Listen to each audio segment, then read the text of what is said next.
مدینہ اتنی پاک جگہ ہے، اتنی پکیزہ جگہ ہے، اس کے مناقب، اس کے فضائل آپ کے سامنے رکھے۔ اور اسی مدینہ کی ایک فضیلت یہ بھی ہے کہ رسول اللہ صلی اللہ علیہ وسلم کی مسجد بھی یہیں پہ ہے، اور وہ 3 مساجد جن کی طرف سامان باندھ کر نیت کے ساتھ سفر کیا جا سکتا ہے۔ کس نیت کے ساتھ؟ ثواب کی نیت کے ساتھ، کہ اس مسجد میں اس مسجد سے زیادہ ثواب ہوگا۔ یہ 3 مساجد ہیں۔ ویسے ضمنی طور پہ بات آئی ہے تو سن لیجئے۔ ایک بندہ اپنے علاقے میں رہتا ہے، اس کو اس علاقے کے خطیب کی گفتگو پسند نہیں آتی، اللہ تعالیٰ نے اس کو یہ اختیار دیا ہے وہ کسی دوسرے علاقے کی خطیب کی مسجد میں جائے اور وہاں جا کے گفتگو سن لے۔ اس میں سفر باندھنا شامل نہیں ہے۔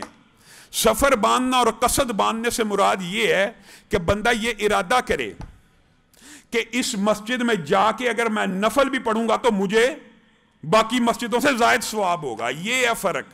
ان 3 مساجد کی طرف سفر کرنے کی اجازت اس نیت کے ساتھ بھی موجود ہے، کیونکہ رسول اللہ صلی اللہ علیہ وسلم نے کہا جو میری اس مسجد میں 1 رکعت نماز پڑھے گا کس کے برابر ہوگی؟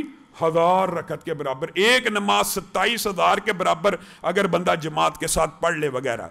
اسی طرح خانہ کعبہ بھی اس مسجد میں شامل ہے، اسی طرح بیت المقدس بھی اس مسجد میں شامل ہے کہ جس کی طرف قصد اور ارادہ اور سامان باندھ کے سفر کیا جا سکتا ہے۔ بعض ساتھیوں کے ذہن میں یہ اشکال پیدا ہوتا ہے کہ ہم فلاں خطیب کے پیچھے نہیں جا سکتے۔ جا سکتے، جس خطیب کی بات آپ کو سمجھ آئے، جس کا انداز آپ کو پسند آئے۔ کچھ لوگوں کو پنجابی کے خطباء پسند ہوتے ہیں، کچھ لوگوں کو لے کا انداز پسند ہوتا ہے، کچھ لوگوں کو قرات پسند ہوتی ہے۔ تو اس حوالے سے اپنی پسند کی مسجد میں جانا، اس میں اعتراض کی بات نہیں۔ تو رسول اللہ صلی اللہ علیہ وسلم کی اس مسجد کے اندر 1 نماز 1000 نماز کے برابر ہے، اور یہیں پہ وہ مقام ہے جس کے بارے میں حدیث میں آتا ہے کہ میرے گھر اور ممبر کے مابین جو جگہ ہے وہ جنت کے باغوں میں سے ایک باغ ہے۔ میرے بھائیوں، آج جو بات آپ نے سمجھنی ہے نا، وہ منکرین حدیث، ملحدین، لبرل مافیا، غامدی ٹائپ کے سکالرز، ان کا ایک خاص پروپیگنڈا حدیث کے اوپر حملہ کرنے کا۔ یہ جب ہم کہتے ہیں نا کہ جنت کے باغیچوں میں سے ایک باغیچہ ہے، تو یہ تمثیل نہیں ہے، یہ حقیقت میں جنت کے باغوں میں سے ایک باغ ہے، یہ حقیقت ہے۔ اسی طرح جس بات کا ابتدائیہ پچھلے جمعے میں بیان کیا دجال کے حوالے سے، آج معاشرے میں دجال کے حوالے سے بڑی بڑی کتابیں لکھی جاتی، اور معاذ اللہ عنوان کیا ہوتے ہیں؟ دجالی سسٹم۔ ٹھیک ہے، دجالی سسٹم اگر کہہ دیا جائے مجھے اعتراض نہیں ہے، لیکن دجال کو جو آدم کی اولاد میں سے ہے اگر اسی کو ایک سسٹم بنا دیا جائے تو حدیث رسول کی اہمیت کہاں پہ گئی؟ وحی کی اہمیت کہاں پہ گئی؟ آپ کو آج کل کے نام نہاد سکالرز نے یہ مغالطہ ڈالا ہے کہ دجال کسی شخصیت کا نام نہیں ہے، دجال کسی پرسنالٹی کا نام نہیں ہے، دجال ایک سسٹم ہے۔ جی امریکہ بھی دجال ہو سکتا ہے، دیکھیں جی اس کی ڈالر کے اوپر ایک آنکھ بنی ہوئی ہے، تو یہی وہ دجال تو نہیں جس کے بارے میں رسول اللہ نے کہا تھا؟ یہ آپ کا ایمان کمزور کر دینے والی باتیں ہیں۔ ٹھیک ہے، دجال کے آنے سے قبل اس کو ایک سسٹم تو ریکوائرڈ ہوگا، اس کو اپنے حامیوں کی ایک تعداد تو میسر آنی ہے۔ حدیث رسول میں آتا ہے کہ ابھی خروج کرے گا، ابھی نکلے گا۔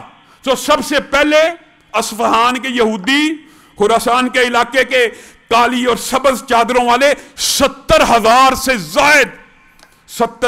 زائد ابتدائی طور کے اوپر اس کے اوپر ایمان لے آئیں گے۔ ابھی نکلے گا، ابھی صرف نکلے گا تو ایمان لایا جائے گا۔ گویا اس کے حمایتی تو، اس کے جانثار تو ہو سکتا ہے کہ وہ کسی مشن کے اوپر ہوں، کسی سٹرگل میں ہوں، کسی محنت کے اوپر ہوں۔ اور اگر آپ یہودیوں کی کتاب تالمود کا، بات لمبی ہو جائے گی، میں مختصر آپ کے سامنے خاکہ رکھتا ہوں، تالمود کا مطالعہ کریں تو آپ کو پتہ لگے گا یہودی ایک مسیحا کا انتظار کر رہے ہیں۔ کیوں؟ کس بغض میں، کس حسد میں؟ حضرت عیسیٰ کو نام ماننے کی وجہ سے حضرت عیسیٰ کے ساتھ ایسا بغض یہودیوں نے برتا، ایک تو معاذ اللہ اپنے تئیں ان کو قتل کر دیا، سولی پہ معاذ اللہ صلیب پہ اپنی طرف سے یہودیوں نے لٹکا دیا ہوا ہے، اور پھر بھی دشمنی نہیں چھوڑی، اپنے مسیحا کا نام اینٹی کرائسٹ، معاذ اللہ، عیسیٰ کا مخالف، نجات دہندہ، ہمارا مسیحا جو پیدا ہو چکا ہے، ان کے نزدیک. میرے بھائیوں آج یہ عقیدہ بھی سمجھ کے جائیے. اہل سنت